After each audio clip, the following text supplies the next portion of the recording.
What happens when a husband thinks he's clever? Marcus Thorne thought he had it all, a simple wife at home and a glamorous mistress on his arm. He decided to treat his new woman to a weekend of luxury, booking the most expensive suite at the 5-star Crestwood Grand Hotel. He used his wife's credit card, laughing at how clueless she was. But he made one fatal mistake.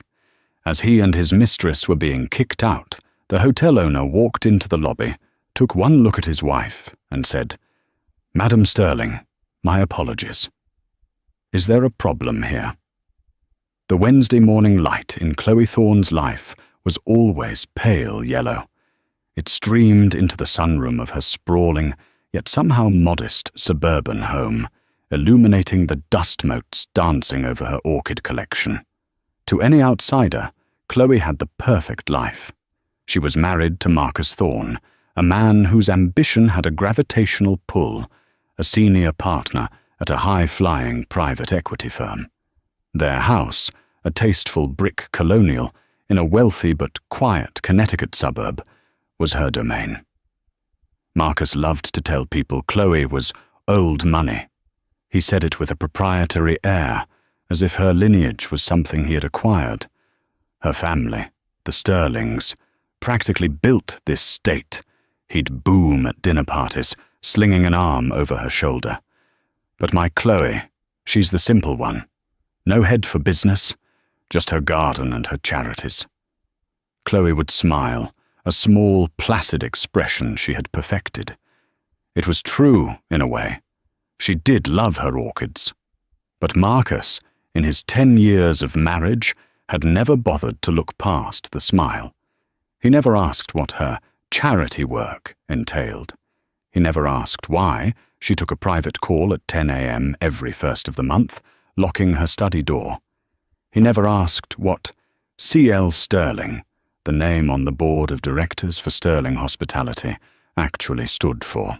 He thought her inheritance was a modest trust fund, a charming allowance that paid for the orchids and the antique furniture. He had no idea that the allowance was a rounding error. He had no idea that Sterling Hospitality wasn't some long-dead relative's defunct company. It was one of the largest privately held luxury hotel chains in North America. A chain she ran. Chloe hadn't intended to keep it a secret, not at first. But when they were dating, Marcus had been so overwhelmingly Marcus. He was all slick suits, blindingly white teeth, and a relentless drive to conquer. He saw her quiet nature as a blank canvas to paint his own success onto. He saw her family name as a stepping stone. And he saw her money, what little he thought she had, as a safety net. So, she let him. She let him be the provider. She let him believe his high 6-figure salary was what kept their world spinning. She ran a multi-billion-dollar empire from a charming home office, while her husband bragged about his latest multi-million-dollar deal, which was often just a memo of understanding. The first crack in this gilded cage wasn't a sound, it was a scent. It was the smell of a perfume that wasn't hers, a cheap, cloying, vanilla and musk scent that clung to his suits when he came home from his late-night client dinners. Then came the credit card bills. They had joint accounts, which Marcus used for household expenses and business incidentals. Chloe had her own private accounts, the ones Marcus knew nothing about. But the joint account statement, the one linked to a high-limit card she'd given him for emergencies, was telling a new story. Dinners at Le Bernardin, when he was supposedly in Chicago. Jewelry purchases from Tiffany's, when her own birthday had passed 2 months prior, marked only by a gas station bouquet. And then the charge that made her blood run cold. A reservation, a celestial suite booking. It wasn't just a hotel, it was her hotel. The Crestwood Grand, the flagship, the jewel in her crown. He was using her money to cheat on her in her own building. The arrogance was so profound, so utterly Marcus, that Chloe didn't even feel sad. She just felt cold. The celestial suite. Chloe had designed it herself with her team. It was 4,000 square feet of floor-to-ceiling windows overlooking Central Park. It had a private elevator, a butler service, and a freestanding marble tub that had to be craned in during construction. It was, quite literally, the height of New York luxury, and her husband had booked it for a Tessa Reid. Chloe stared at the reservation confirmation on her private terminal. He'd even used the friends and family discount code, a code she had given him years ago for his visiting relatives. The audacity was breathtaking. He had booked it for the coming Friday. 3 nights. Chloe's hand, the one not holding the mouse, was perfectly still on her antique desk. The orchids in the corner seemed to mock her with their passive beauty. Marcus thought her simple. He thought her clueless. He thought her a decorative, well-bred house mouse. A slow, cold smile touched Chloe's lips. A house mouse might be quiet, but a queen knows how to protect her castle. She picked up her private line, bypassing the main switchboard. It rang once. "Arthur, it's Chloe." Arthur Harrison, the general manager of the Crestwood Grand, was a man of impeccable taste and absolute discretion. He had been trained by her grandfather, the original Sterling. He was one of only 3 people on the hotel's staff who knew what C.L. Sterling looked like. "Madam Sterling." His voice was warm, professional. "What a pleasure. I was just reviewing the quarterly occupancy reports. We're up 12%. "That's wonderful news, Arthur," Chloe said, her voice smooth as glass. "But I'm calling about a personal matter. I will be conducting an unannounced inspection on Friday evening, around 8 p.m. There was a pause. "An inspection, madam?" "Of course. Is there a particular department you'd like to focus on? I can have the manifests prepared." "No manifests," Chloe cut him off. "This will be a social inspection. I want to see the lobby, the bar, the restaurant, during peak service. And I want you to make sure that you, and only you, are available to greet me. No one else on staff is to be informed of my identity. As far as anyone else is concerned, I'm just a guest. A mystery shopper of sorts." "Very good, madam. I will be at the front desk at 8 p.m. sharp. One more thing, Arthur. I see we have a guest checking into the Celestial Suite on Friday. A Marcus Thorne and a Tessa Reid." Arthur's voice didn't change, but Chloe could picture his eyebrow raising. "Yes, madam. Mr. Thorne. He used your personal discount code." "He did," Chloe said. "Arthur, under no circumstances is that reservation to be cancelled or flagged. I want them to check in. I want them to be comfortable. I want them to be enjoying a cocktail in the King's Bar. Let's say around 8:15. Can you arrange a complimentary champagne welcome for them in the bar?" Now, Arthur Harrison understood. His voice dropped into a tone of absolute, lethal efficiency. "Madam Sterling, I believe I can not only arrange it, but I can also ensure they get the premium table. The one by the piano. The one with the excellent lighting." "Arthur," Chloe said, the ice in her voice finally melting into something almost resembling a laugh. "You're a treasure." "I live to serve, madam," he replied. "We'll see you on Friday." Chloe hung up. She looked at the reservation again. "Tessa Reid." She Googled the name. A public Instagram profile popped up. Flashy, blonde, all pouting lips and designer knockoffs. Her bio read, "Living my best life, spoiled by my man." "We'll see about that," Chloe whispered to the empty room. Friday night descended on Manhattan with a cool autumn crispness. Chloe, having told Marcus she was visiting an old college friend in upstate New York, took the train into the city. She didn't dress in her usual quiet, understated elegance. tonight was different. She wore a simple, sleeveless black sheath dress by a designer Marcus wouldn't recognize. Her hair was pulled back into a severe, elegant chignon.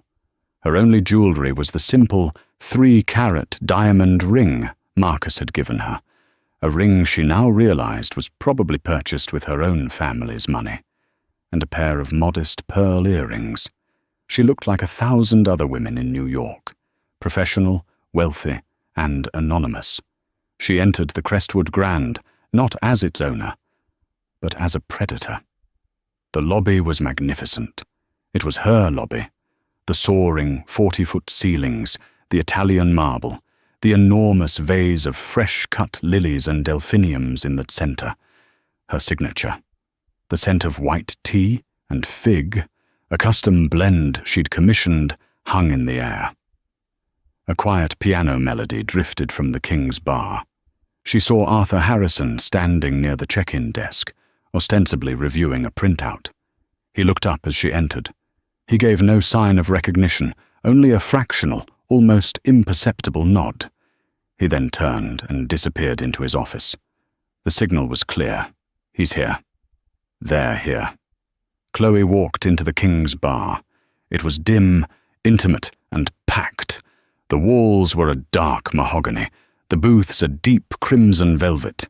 And just as Arthur had promised, in the best-lit, most central table by the baby grand piano, sat her husband. He was laughing, a loud, braying laugh she'd once found charismatic. He was wearing his favorite Brioni suit, the one she'd bought him for their anniversary, and across from him sat Tessa Reed. In person, Tessa was even louder than her Instagram profile. She wore a red dress so tight it looked painted on, and her blonde hair was a haystack of extensions. She was dripping in new jewelry, the Tiffany's bracelet, a new diamond necklace. She was loud, and she was, to Chloe's discerning eye, unmistakably cheap. Chloe watched them for a long moment from the shadow of the doorway. She saw Marcus lean in, his hand on Tessa's knee. She saw him whisper something, and Tessa threw her head back and laughed, a shrill sound that cut through the sophisticated jazz. "Disgusting," Chloe murmured.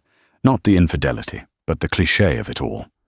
She walked to the bar, took a seat on a vacant stool, and ordered a club soda with lime. The bartender, a professional named Liam, whom Chloe had personally commended for his service awards, nodded. "Right away, miss." She sat, her back to the bar, facing the room. She was just another patron. She sipped her drink.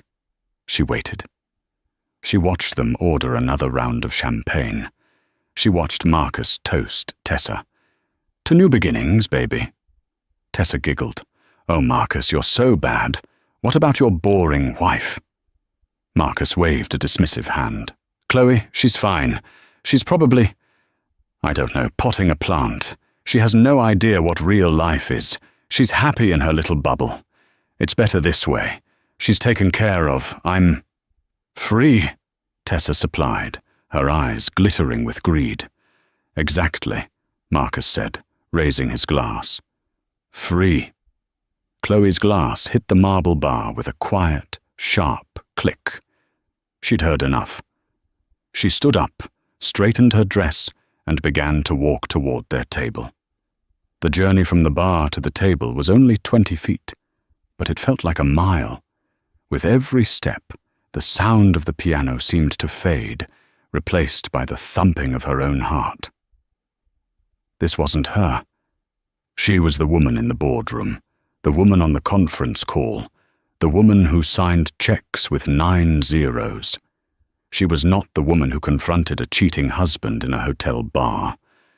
But as she walked, she caught her reflection in the dark, wood-paneled mirror behind the bar.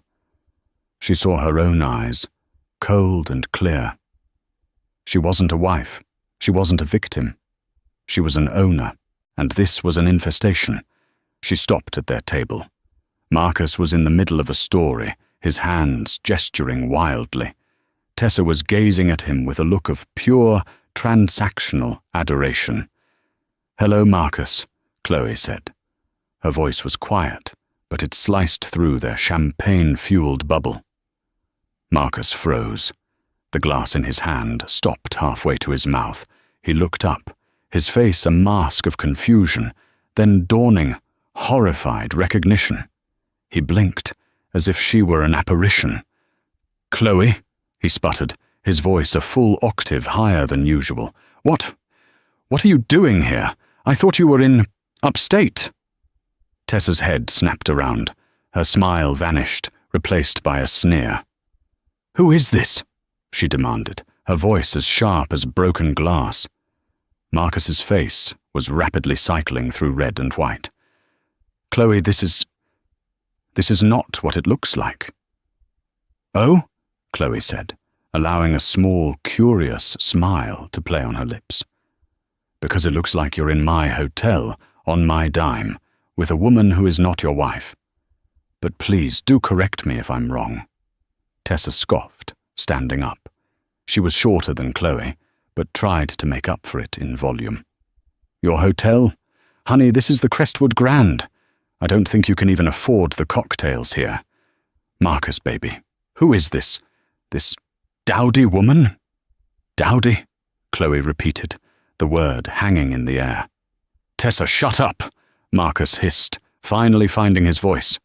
He stood up, trying to use his height to intimidate Chloe. He grabbed her arm. "Chloe, you are embarrassing me. You're embarrassing yourself. This is a client. Tessa Reed, a very important client. We're celebrating a deal." "A client," Chloe said, looking at his hand on her arm. She didn't flinch. "Does this client usually require a 3-night stay in the Celestial Suite, paid for on a friends and family discount?" Marcus's face went white as a sheet. He had no idea she knew. He thought his financial tracks were covered. You've been spying on me," he stammered, shifting from defense to offense. "After all I've done for you, I give you everything." "You give me everything?" Chloe repeated, and this time she laughed. It was a cold, sharp sound. "Marcus, you haven't given me anything. You've been spending my money, and you're doing it in the most tacky, unoriginal way possible." "That's it!" Tessa shrieked. "I'm not going to be insulted by this house mouse. Marcus, get rid of her." Marcus, desperate and cornered, did the stupidest thing he could have done. He tightened his grip on Chloe's arm and tried to drag her away. "You're leaving? Now! We'll talk about this at home. You're hysterical." He started to physically pull her towards the exit. The bar had gone silent. The pianist had stopped playing. Everyone was watching. "Get your hand off me, Marcus," Chloe said, her voice dangerously low. "You're making a scene," he hissed. "Security!" he yelled, looking around wildly. "Security! This woman is harassing me and my guest." 2 large, blue-suited security guards began to move toward the table from their posts near the lobby. They were new hires. Chloe didn't recognize them. They saw a man in an expensive suit and a woman in a simple black dress. They saw the man yelling. They made an assumption. "Sir, ma'am, is there a problem?" one of them asked. "Yes," Marcus said, pointing at Chloe. "This woman. She's not a guest. She's unhinged. She's my ex, stalking me. I want her removed." The guards looked at Chloe, their faces impassive. "Ma'am, we're going to have to ask you to come with us." Chloe looked at the guard. She looked at her husband, his face slick with sweat and triumph. She looked at Tessa, who was smiling, a smug, victorious smirk. "He's right," Chloe said, her voice carrying across the silent room. "This is a misunderstanding." And right on cue, a crisp, authoritative voice cut through the tension. An enormous one, I'm afraid. "Gentlemen, you will take your hands off her." Immediately, Arthur Harrison emerged from the shadow of the main doorway. He was flanked by 2 different security men, the heads of hotel security, men Chloe knew by name. Arthur himself was the picture of managerial perfection. His suit was immaculate, his silver hair was perfectly coiffed, and his expression was one of polite, controlled fury. He walked directly to the table and stood not next to Marcus, but next to Chloe, creating a physical barrier between her and her husband. "Sir," Arthur said, his voice dangerously calm, addressing Marcus, "please release her arm. Now." Marcus, bewildered, let go. "Harrison, what's the meaning of this? This woman is harassing my client. Have her removed." Arthur Harrison ignored him completely. He turned his full, deferential attention to Chloe. He bowed his head ever so slightly. "Madam Sterling, my sincerest apologies for the disturbance. I trust you are unharmed." The entire bar went still. You could have heard a pin drop on the thick, plush carpet. Marcus Thorne froze. His face, which had been red with anger, turned a blotchy, pale grey. What did you call her?" Tessa's smug smile evaporated, replaced by a look of slack-jawed confusion. "Madam, who?" Arthur straightened up, his gaze sweeping over Marcus and Tessa with a look of profound, icy disdain. "I called her Madam Sterling, as in Chloe Louise Sterling, the founder, president, and CEO of Sterling Hospitality, the owner of the Crestwood Grand, this hotel." Marcus's mouth opened and closed, but no sound came out. He looked from Arthur to Chloe, his brain short-circuiting. "Sterling," he whispered, the name finally connecting. Your family name. CL. Sterling. On the board. That's you." Chloe gave him that same, small, placid smile, the one he'd seen for 10 years. "You never asked what the C stood for, Marcus. You were always too busy talking about yourself." Tessa finally found her voice, though it was a desperate squeak. "That's impossible. She's just his wife. She's a nobody." "Miss Reed," Arthur Harrison said, pulling a small tablet from under his arm and tapping the screen. "You are the guest in the Celestial Suite, correct? The one who has charged $18,000 in pre-arrival purchases from the hotel boutiques to the card on file?" Tessa's eyes widened. "That card," Arthur continued, "belongs to Madam Sterling. It has just been cancelled, as has your friends and family discount, and I'm afraid your reservation." "You can't do that!" Marcus finally roared, finding his voice. "I'm her husband. That's my room. That's my money." "No, Marcus," Chloe said, finally looking him in the eye. "It's my hotel. It's my money. And you are just a misunderstanding." She turned to her general manager. "Arthur?" Arthur nodded. "Mr. Thorne, Miss Reed, on behalf of Sterling Hospitality, I am informing you that you are trespassing." "Trespassing?" Marcus bellowed, the word echoing in the now silent bar. The pianist's hands were frozen over the keys. Every eye was on them. "Are you insane, Harrison? I am a guest. We are checked in. This is my wife. You can't just evict us. This is slander. It's assault." "On the contrary, sir," Arthur said, his voice as sharp and cold as a shard of ice. "The hotel reserves the right to refuse service to any individual, and your behavior towards the owner of this establishment, not to mention your fraudulent use of her corporate accounts, constitutes grounds for immediate removal. David, Michael." He motioned to his 2 security chiefs.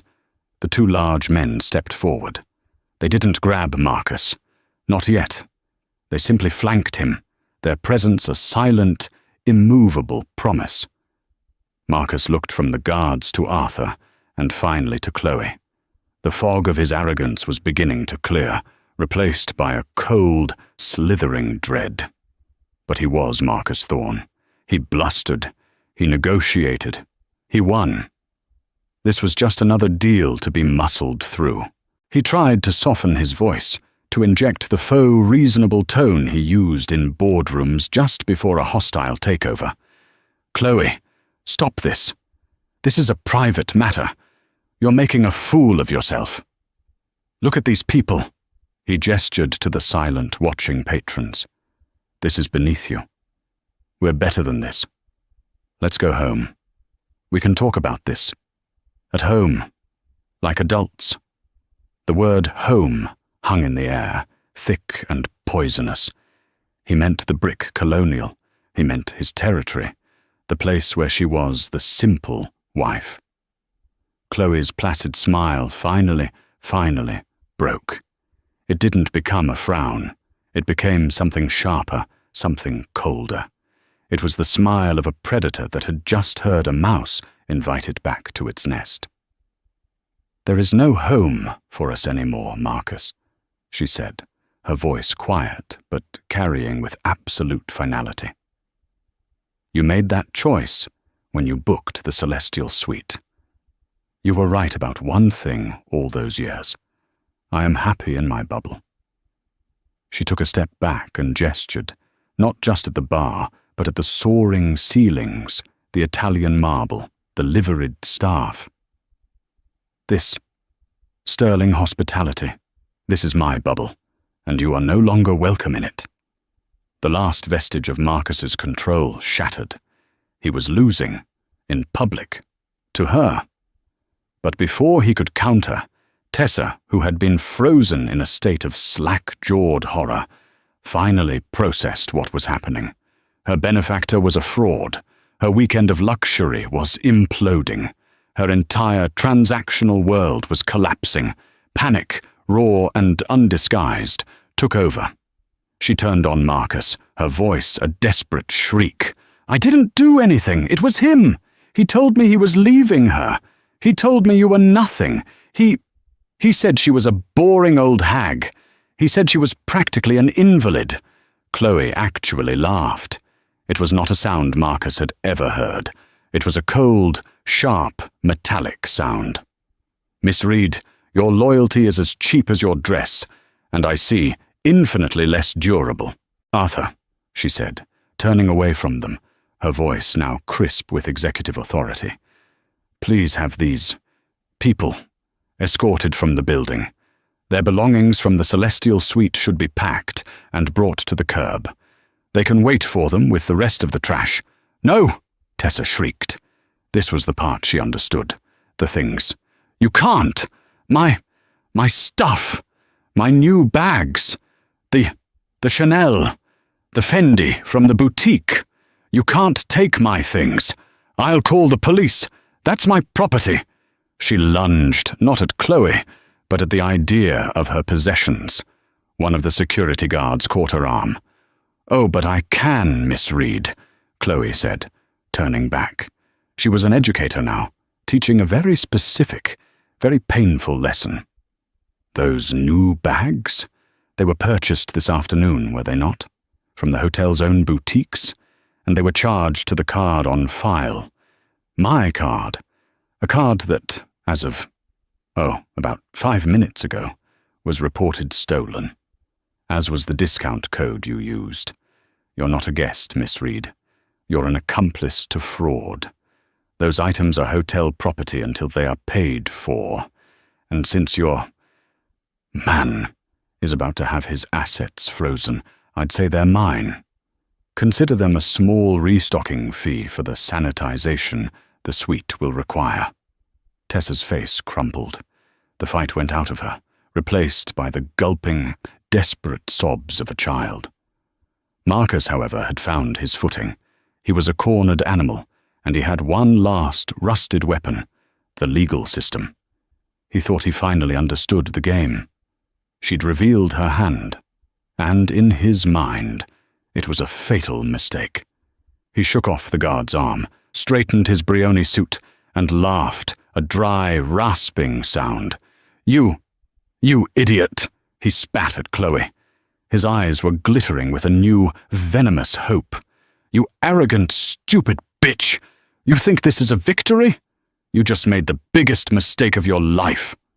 He was loud now, projecting for the entire room. "You'll regret this, Chloe. You'll be hearing from my lawyer, Rex Brannigan. He's going to end you. I'll take you for everything. Half of this is mine. Do you hear me? Half! Half of this bar, half of this building, half of your precious company. I'm your husband. That's the law. You just publicly admitted to your entire worth, and I'm entitled to half of it." He was beaming, a man who thought he'd just found the ace in his sleeve. The bar patrons murmured. He was right, wasn't he? Half. Chloe looked at him. The pity in her eyes was so profound, it was almost cruel. She took one step toward him, so close the guards tensed. She spoke quietly, her voice a silken thread meant only for him. "Oh, Marcus, you really should have read the prenup." He froze. "What? What prenup?" "The one you signed 10 years ago at Alan Jacoby's office. The one you didn't even read. The one you called a formality and dusty nonsense before we rushed off to our engagement party." That won't hold up," Marcus stammered, his new confidence evaporating like mist. I'm your husband. I contributed." "You contributed nothing," Chloe whispered, her voice a stiletto. "My lawyer, Alan Jacoby, you remember, the one you called a dusty old fossil. He's very, very good. He's also the executor of my family's trust. The prenup is not a document, Marcus. It's a fortress. Premarital assets, it says. The Sterling Hospitality Group, all its holdings, past, present, and future, were inherited from my grandfather. They are separate and sacrosanct. They are all mine. They were always all mine." She leaned in, her eyes boring into his. "You, on the other hand, signed away all rights to my assets in exchange for, I believe the clause was, all future earnings from your own career." She looked him up and down at his rumpled, expensive suit, his sweaty, blotchy face. "How's that career looking right now, darling?" The color drained from Marcus's face. He was a fish in a vacuum. No air. No escape.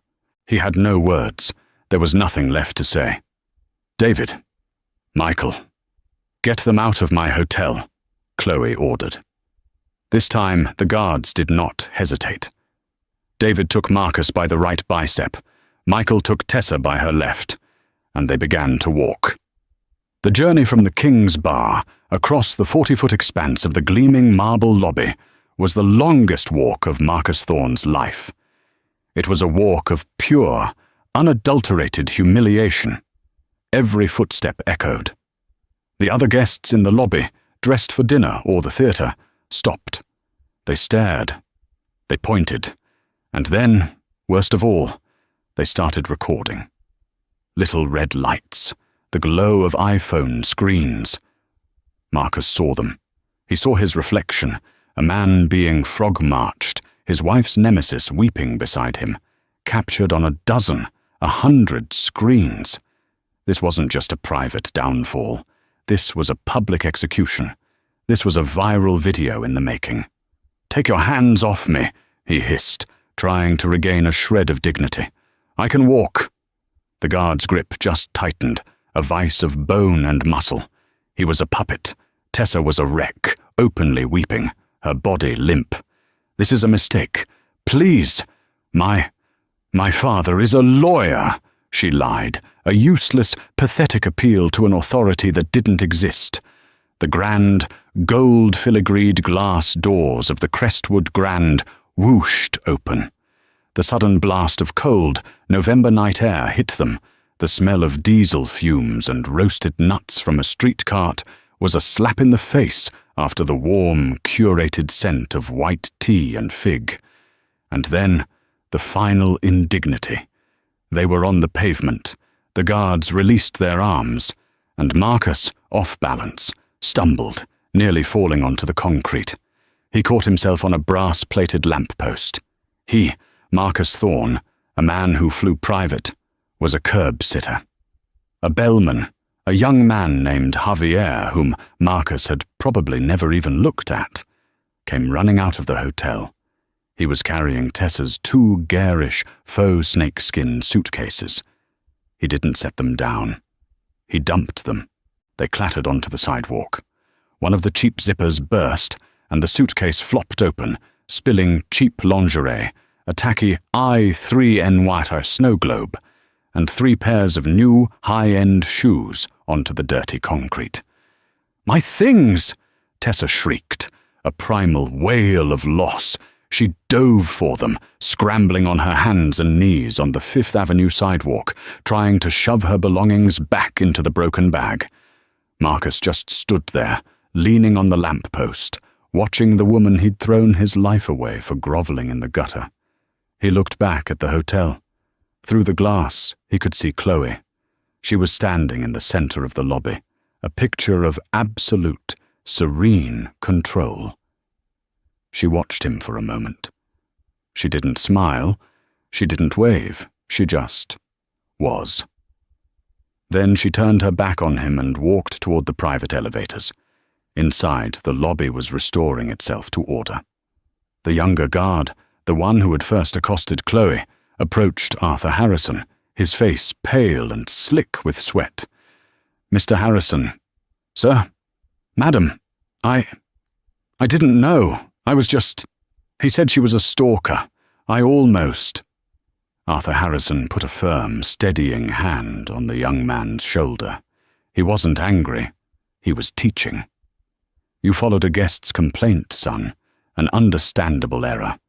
But let this be your most important lesson at this hotel. The guest is not always right. But the madam always comes first. Always. Now go back to your post and straighten your tie." The guard, looking profoundly relieved, nodded sharply. "Yes, sir." Arthur turned as Chloe approached him by the private gold leaf elevator bank. "Arthur," she said, her voice calm, "the Celestial Suite. It's tainted. I won't be staying there. Please have it deep cleaned. Throw everything out. The rugs, the furniture, all of it. I'll redecorate." "At once, Madam Sterling," Arthur said, bowing his head. "Your private residence? The penthouse? It is, as always, kept ready for you." "Yes," Chloe said, as the elevator doors chimed and opened, revealing a car of polished private mahogany. "The penthouse will be perfect." She stepped inside. "And Arthur?" she said, turning back as the doors began to close. "Madam? Send up a bottle of real champagne, the 1996 Krug, and get Alan Jacoby on the line for me. Tell him, the negotiation phase is over. It's time to file." "Yes, madam." "Oh," she added, as a final thought, "and call the bank. I need a new credit card." The door slid shut, encasing her in polished wood and silence, leaving Arthur Harrison alone in the magnificent, quiet lobby. Outside, the sounds of Tessa's weeping and Marcus's first, desperate, failed attempt to hail a cab were lost to the New York night. The immediate aftermath of an explosion is not the fire, it is the silence. It is the ringing in your ears, the dust settling, the dawning, horrifying realization of the new landscape. For Marcus Thorne, the landscape was a stretch of pavement on Fifth Avenue. He was sitting on the curb, a man in a $4,000 Brioni suit, sitting on a dirty New York City sidewalk, next to 2 garish faux snakeskin suitcases. Tessa was standing, her arms crossed, her face a streaked, ruinous mask of cheap mascara and pure, unadulterated fury. "You said," she shrieked, her voice a raw scrape, "you said she was nothing, a simple little wife, a house mouse. You said you had all the money." "Shut up, Tessa," Marcus growled, rubbing his temples. He had a headache that felt like a drill bit. He pulled out his phone. He had to fix this. He'd call his lawyer. He'd call his bank. He'd call someone. He jabbed at his contacts. "Call Alan Jacoby." Alan Jacoby. Calling. The phone rang once, twice. The party you are trying to reach is not accepting calls at this time. Goodbye. Not accepting. He was blocked. Chloe had already blocked him from her lawyer. What's wrong? Tessa demanded, seeing the look on his face. Call your bank. Get me a car. I am not standing here. I am handling it, he roared. He dialed his private banker at Chase. Mr. Thorne, what a surprise. The banker's voice was suddenly cool, all traces of their usual golf buddy familiarity gone. Robert, thank God. I have a situation. My cards are being declined. It must be a security flag. Can you lift it? I'm in a bit of a jam. There was a stiff pause. Mr. Thorne, I'm afraid I can't. Liss Pendon's notice was just filed against all your known assets by the Sterling Hospitality Legal Group. It's a very comprehensive filing. A what? What does that mean? It means, Marcus, Robert said, his voice flat, that your accounts are frozen, pending litigation, all of them. The joint accounts, your personal trading account, even your 401k. I've never seen anything move this fast. I'm sorry. The line clicked. He'd been hung up on, frozen. The word hit Marcus with the force of a physical blow. Well, Tessa snapped. My car. The accounts are temporarily frozen, Marcus stammered, his world tilting. Frozen. Tessa's eyes went wide with animal panic. She wasn't angry anymore. She was terrified. You mean you're broke? I'm not broke. It's a misunderstanding. The kind Chloe was talking about, he said, the words tasting like ash. Oh my God, Tessa whispered. She looked at him, truly saw him for the first time. He wasn't a provider. He wasn't a ticket. He was a fraud. You used me, she screamed. You lied to me. I lied. You were the one dripping in jewels you didn't pay for. They were gifts. They were rent. Tessa slapped him, hard. The sound cracked in the night air. Then she did the only practical thing she could. She saw a yellow cab stuck in traffic and lunged for it, yanking the back door open. Get me out of here, she yelled at the driver. I have cash. Just drive. The cabbie, seeing Marcus in his rumpled suit and the suitcases, gunned the engine and peeled away, leaving Marcus Thorne alone on the curb. He sat there for 10 minutes, then 20. The doorman of the Crestwood Grand, under strict orders from Arthur, did not acknowledge him. He was just another piece of human debris on the New York sidewalk. He had no money. His phone was at 10% battery. His wife, the simple woman, had just checkmated him in 3 moves. Eventually, he stood up, abandoning Tessa's luggage. He walked 3 blocks to the subway. He, Marcus Thorne, a partner at a private equity firm, had to use the last $5 in his wallet to buy a Metro card. As he swiped through the turnstile, the metallic clack sounded, to his ears, like the door of a prison cell slamming shut. Upstairs, in the celestial suite, Chloe Sterling was not celebrating. She was working. The sanitizing had been swift. The champagne flutes Marcus and Tessa had used were thrown away, not washed. The linens were stripped. The scent of white tea and fig was pumped back into the air, erasing the cloying vanilla musk of Tessa's perfume. Chloe stood at the window, a single glass of her favorite champagne, a 1996 Krug, not the flashy crystal Marcus preferred, in her hand. She was on the phone. Alan, it's done. Madam Sterling. Alan Jacoby's voice was warm, a comforting baritone. I've just seen the alerts. Liss Pendon's is filed. The petition will be served to his office at 9:01 a.m. tomorrow. The security team is en route to the Connecticut property. He will not be able to gain entry without your express written consent. Good, Chloe said.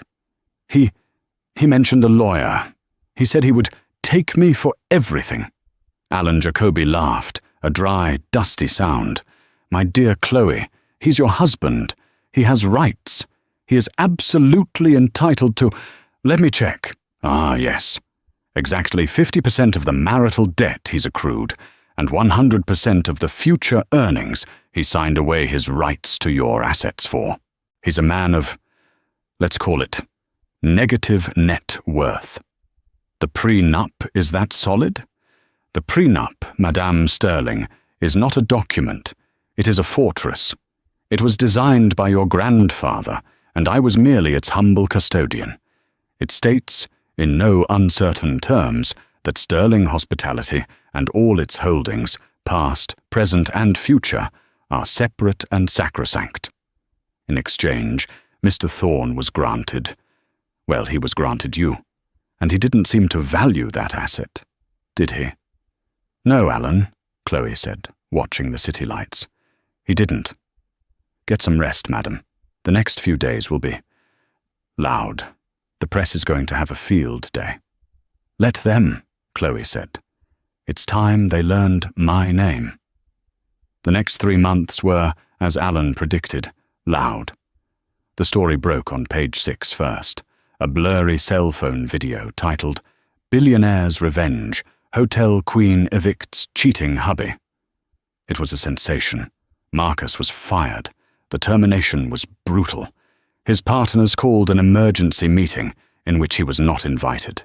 The morality clause, combined with the public scandal bringing disrepute to the firm, and, most damningly, the misappropriation of client-related funds, Chloe's lawyers had provided a very detailed audit of his expense account, meant he was out. No severance, no golden parachute, just a cardboard box of his office belongings, which his assistant left in the lobby of his new, grim apartment, a one-bedroom rental in a walk-up in Murray Hill. He hired a lawyer, of course, a shark named Rex Brannigan, whose face was plastered on buses under the slogan, "Get your Rex Ompence." Their first meeting was in Brannigan's gaudy office. "It's a slam dunk," Brannigan boomed, chewing on an unlit cigar. "We'll destroy her. This prenup is toilet paper. We'll argue marital contribution. You hosted the parties. You were the face of the brand. You built her confidence." Marcus, looking pale and 10 years older, seized on this. "Exactly. I made her who she is. Before me, she was just a wallflower. She owes me." Brannigan's associate, a young, pale woman named Maya, cleared her throat. "Mr. Brannigan, their lawyer is Alan Jacoby." Brannigan's face faltered, just for a second. "Jacoby? The old fossil? He's a corporate dinosaur. This is a divorce, baby. This is a street fight. He won't know what hit him." "He's also," Maya added, reading from a tablet, "the executor of the Sterling Family Trust, a signatory on the corporate charter, and... oh, he's the one who wrote the state statutes on premarital asset protection. He was a state senator, sir." Brannigan waved a dismissive hand. "Details. We'll drown him in paperwork. We file for discovery. We demand everything. The hotel ledgers, the board minutes, her personal emails. We'll find the dirt. Trust me, Marcus. We're going to get paid." They filed. And Alan Jacoby did nothing. He didn't respond with anger. He responded with compliance. "They want the ledgers, madam?" Alan asked Chloe, sipping tea in her new permanent office, the Celestial Suite. "Give them the ledgers," Chloe said. "They want the board minutes?" "Send them. They've subpoenaed Arthur Harrison for a deposition." Chloe smiled. "Oh, please, let them. I'll pay for the transcript." The deposition of Arthur Harrison was a bloodbath. Rex Brannigan, all bluster and sweat, paced the room. "Mr. Harrison, is it true that you, as general manager, colluded with Mrs. Thorne?" "Madam Sterling," Arthur corrected, his voice perfectly level, "with Madam Sterling, to humiliate and emotionally distress her husband, a paying guest." "Mr. Brannigan, I did not collude. I acted on the orders of my superior and the owner of the hotel. Mr. Thorne was trespassing." Trespassing. He was a guest. He was a guest of Madame Sterling's, using her private discount code and her personal credit card without her authorization, for the purposes you see on your file. When she, the cardholder, arrived and revoked her authorization, he became a trespasser. A loud one at that. I simply expedited his checkout. You evicted him. You threw him onto the street. I had my security team escort an unauthorized, belligerent individual from the premises, per hotel policy. A policy, Arthur added, that was written by Madame Sterling herself. Brannigan, red-faced, had no follow-up. The mountain of paperwork they had demanded arrived on a single encrypted hard drive. It was so clean, so perfect, so utterly ironclad that Brannigan's team spent 3 weeks trying to find a loophole and came up with nothing. The clock was ticking. Marcus's money was gone. His meager savings were not just exhausted. They were gone. The call came on a Tuesday. Marcus, my boy, Rex Brannigan boomed. Listen, we've hit a snag. A retainer snag. My associate can't seem to process your last payment. Before we can file the next motion, a killer motion, by the way, this one's a nuke. We just need to clear up the outstanding balance. Marcus was sitting in his dark apartment, eating cold pizza. I can't pay. Not right now. I'm in between roles. The line went cold. The boom was gone. No pay, no play, Marcus. I'm off the case. You're on your own. Marcus Thorne, the man who lived by his reputation, was forced to accept a court-appointed mediator. The divorce, which he had hoped would be his golden ticket, was over in 45 minutes. He was left with his clothes, his car, a leased BMW which was promptly repossessed, and half of the joint credit card debt. He was, as Alan Jacoby had predicted, a man of negative net worth. For Chloe, the opposite happened. The Page 6 story was followed by a Forbes interview. A sharp, skeptical reporter named Jenna Wu arrived at the Celestial Suite, which was now, officially, the Sterling Hospitality Global Headquarters. So, the story is, you were hiding, Jenna said, her pen poised. A secret billionaire. Why? Were you afraid? Chloe, dressed not in a simple dress, but a sharp, crimson power suit, leaned forward. I wasn't hiding, Miss Wu. I was working. I was running a multinational corporation from my sunroom. My ex-husband was the one who needed the spotlight. I was more interested in the balance sheets. He mistook my discretion for a lack of competence. A lot of people do when it comes to quiet women. And the hotel incident? The eviction. They said you were ruthless. Chloe smiled, a small, controlled expression. A guest was harassing the owner. A guest was defrauding the company on a multi-thousand-dollar level. A guest was bringing, let's call it an undesirable element, onto the premises. I acted as any CEO would. The fact that the guest was my husband was personally disappointing, but professionally irrelevant. You can't let a pest infest the flagship. You have to handle the problem. Jenna put down her pen. My God, he never stood a chance, did he? He had a 10-year chance, Chloe replied, her voice softening for a second. He just cashed it in. The article, The Queen of the Crestwood, Chloe Sterling is done. Being your simple wife, went viral. It wasn't just a business story. It was a cultural moment. Chloe became an icon. She was flooded with speaking requests, TV interviews, and letters from women all over the world. Women who had been underestimated. Women who had been called simple. Women who were house mice sitting on empires. 6 months after the eviction, Chloe stood at the window of her office, the city sparkling below. Arthur Harrison knocked and entered. He was now her official chief of staff. "Madam, the architects are ready for the London presentation. The new tower design is breathtaking, and your 10 o'clock call with the Tokyo group is confirmed. They're very eager." "Thank you, Arthur," Chloe said, turning from the window. She was no longer just a CEO.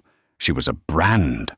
She was the woman who had taken back her own life, and in doing so had inspired thousands of others. "Oh, and madam," Arthur said, his face impassive, but a twinkle in his eye. "This arrived.